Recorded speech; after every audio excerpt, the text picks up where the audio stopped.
بسم اللہ الرحمن الرحیم۔ ابو جہل کی نظر جب ایک رومی کنیز پر پڑی تو اس نے اسے منہ مانگے داموں خرید لیا۔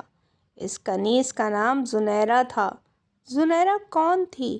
اس کا خاندان کیا تھا اور کن حالات کی وجہ سے زنیرہ سلطنت روما سے مکہ مکرمہ کے بازار غلامہ میں ناقدر جنس کی طرح فروخت ہو گئی؟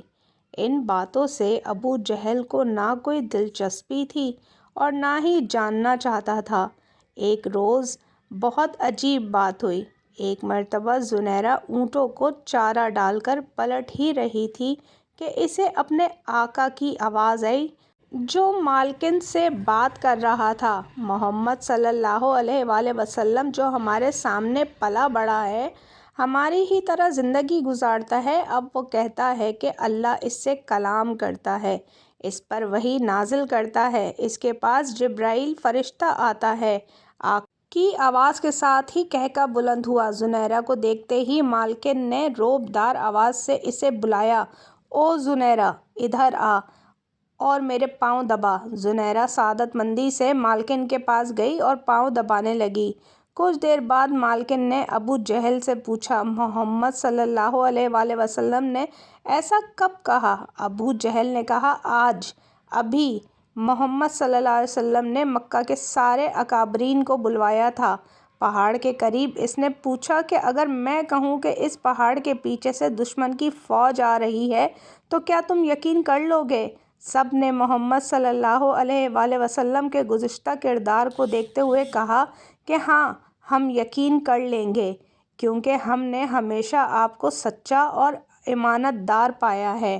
پھر اس نے کہا کہ سنو، مجھے اللہ نے پیغمبر بنا کر بھیجا ہے۔ اللہ نے مجھے تمہیں یہ بتانے کے لیے مبعوث کیا ہے کہ اللہ ایک ہے اور اس کے سوا کسی کی عبادت مت کرو۔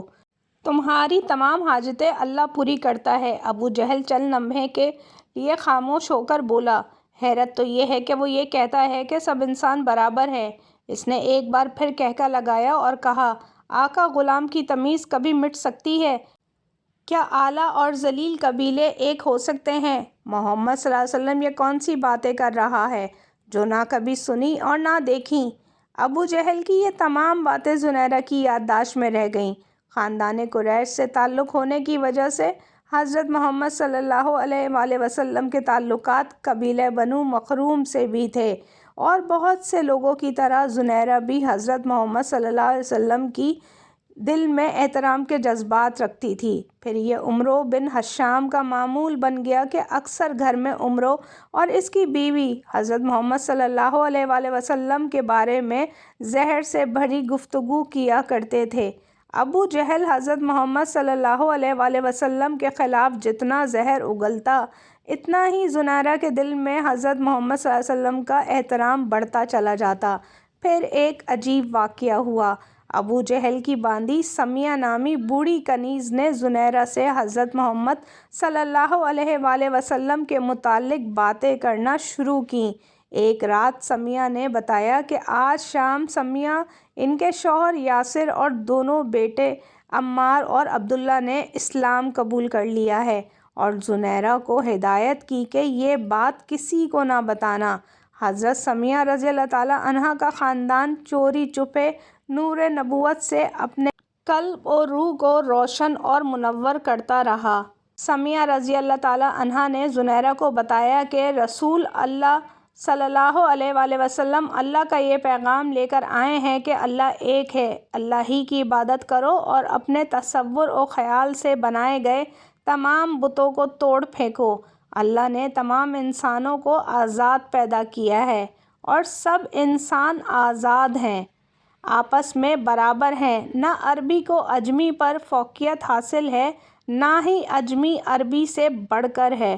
اللہ کے نزدیک بزرگی کا صحیح حقدار اور پسندیدہ وہ ہے جو متقی ہو، جس کے اندر اللہ تعالیٰ کی صفات کا نور ہو۔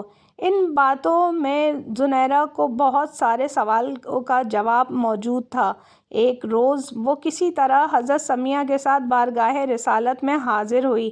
سراپا محبت و رحمت ہستی نے شفقت سے اس کے سر پر ہاتھ پھیرا اور دعائیں دیں۔ برسوں محبت کے لیے ترسی ہوئی زنیرہ کی آنکھیں ڈبڈبا گئیں۔ دل میں دبی ہوئی محرومیوں کا آتش فشاں گویا پھٹ پڑا اور وہ پھوٹ پھوٹ کر رونے لگی۔ اس کے وہم و گمان میں بھی نہیں تھا کہ کوئی اس غلام کو محبت سے بھی دیکھ سکتا ہے۔ نور نبوت کی ضیاء پاشیوں سے زنیرہ کا باطن آفتاب کی طرح روشن ہو گیا۔ دل تو نہ جانے کب سے اس خدائی پکار پر سر تسلیم خم کر چکا تھا۔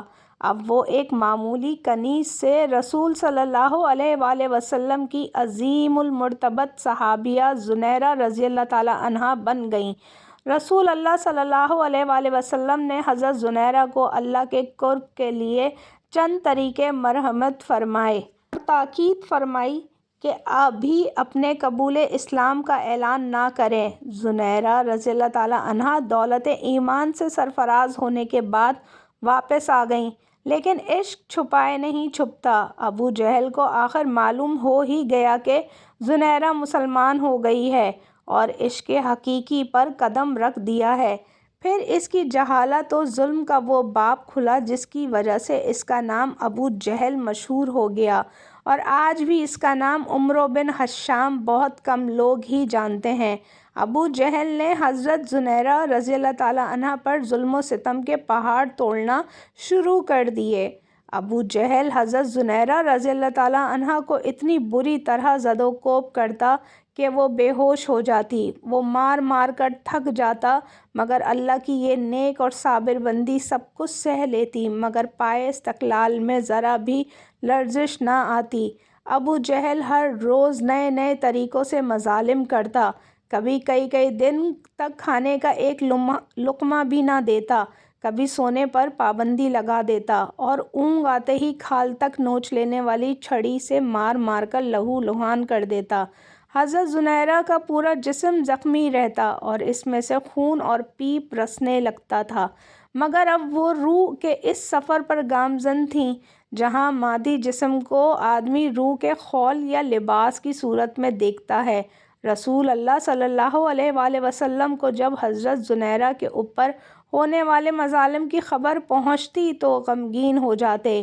ایک مرتبہ آپ صلی اللہ علیہ وسلم کے ایما پر حضرت ابو بکر صدیق رضی اللہ تعالیٰ عنہ ابو جہل کے پاس گئے تاکہ انہیں خرید کر آزاد کر دے اور اس سے کہا کہ زنیرہ کو فروخت کر دو، مگر وہ ایک کینہ پرور شخص تھا، لہٰذا اس نے حقارت سے انکار کر دیا۔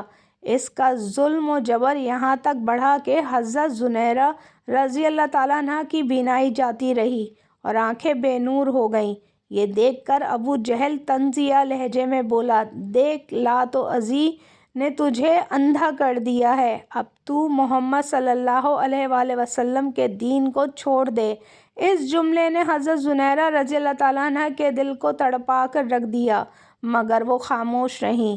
یہ بات اتنی مشہور ہوئی کہ مشرکین حضرت زنیرہ کی مثال دے دے کر مسلمانوں پر جملے کسنے لگے کہ دیکھو زنیرہ کو لات و عزی نے اندھا کر دیا ہے۔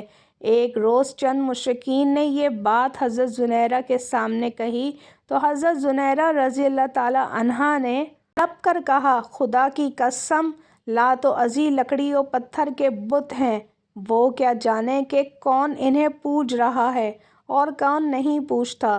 اگر میری بینائی زائل ہو گئی ہے تو یہ مصیبت میرے لیے اللہ کا ایک امتحان ہے، اگر وہ چاہے تو میری یہ بینائی واپس بھی کر دے۔ حضرت زنیرہ کی بات سن کر سارے مشرکین نے طنزیہ قہقہ لگایا اور زیادہ مضحکہ خیز انداز میں حضرت زنیرہ کی یہ بات سب کو ہنس ہنس کر بتانے لگے۔ پورے دن حضرت زنیرہ کی اس بات کا تذکرہ کر کے شرک کے پیروکار قہقہے لگاتے رہے اور مذاق اڑاتے رہے اور مسلمانوں کے جذبات مجروح کرتے رہے۔ اگلے روز حضرت زنیرہ سو کر بیدار ہوئیں تو ان کی بے نور آنکھوں میں روشنی آ چکی تھی اور ان کی بینائی پہلے سے کہیں زیادہ تیز تھی۔ حضرت زنیرہ رضی اللہ تعالیٰ عنہا کی بینائی کے واپس لوٹنے کی خبر مکہ میں جنگل کی آگ کی طرح پھیل گئی۔